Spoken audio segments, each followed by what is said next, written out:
Hello, happy Tuesday. We are into October now, which means that the Cavs season is coming upon us. And with the frustration of the first 4 weeks of the Browns season, I think it's time to start paying attention to the Cavs and the Guardians. Although I'm a very fair weather baseball fan, but I will watch playoff games. I can't pretend like I'm, on top of them though. So the Cavs season, I'm very, very excited for. Most of you probably know we traded for Donovan Mitchell a couple months ago, I guess it was.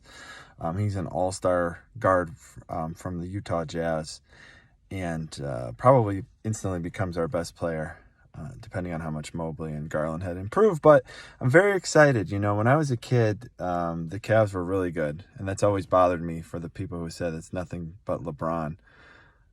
Because Mark Price and Larry Nance and Brad Daugherty were a very good team. I mean, they made it deep in the playoffs a few times and always lost to Michael Jordan, but they were a very competitive team. And then into the 90s, they made the playoffs quite a bit. But a lot of people thought that this new team is very comparable to that team because you had an all-star point guard, Mark Price, who we now have Darius Garland, and then two all-star big men in Larry Nance and Brad Daugherty. And, we have Evan Mobley and Jared Allen. So the team was structured similarly to that, although obviously different playing styles. And Mobley has potential to be better than anybody that's ever played for the Cavs except for LeBron. But the thing that, everybody always said killed that team was the trade of Ron Harper.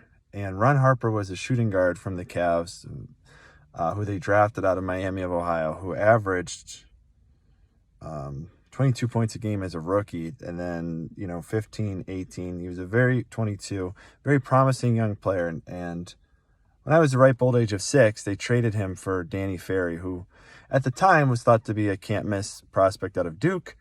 Anybody who follows the Cavs know that Danny Ferry did not have a very illustrious career, although he did play for a long time. He was never close to an all-star or anything like that they thought he would have been.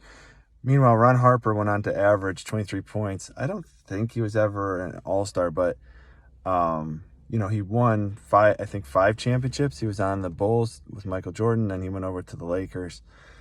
And so a lot of people always said, what if Ron Harper would have stayed with the Cavs, giving them that fourth star? And so I'm very excited to come full circle here, that maybe that's what we have now. Maybe Donovan Mitchell is that fourth star that the Cavs wish they would have had back to take over Michael Jordan. Now, of course, there's no Michael Jordan now either. I mean, the Eastern Conference, the NBA in itself is very deep. There's a lot of really good teams. I wouldn't be surprised if the Cavs got the 5th or the 6th seed, despite all that young talent. But there's no Michael Jordan, like a guy who's going to win the title every year, at least not yet. So, very excited about the Cavs. Hope everybody's having a great week. Forget about the Browns. There's nothing but frustration for the last 30 years. Cavs, that's where it's at. I hope everybody's doing well. Talk to you later. Bye.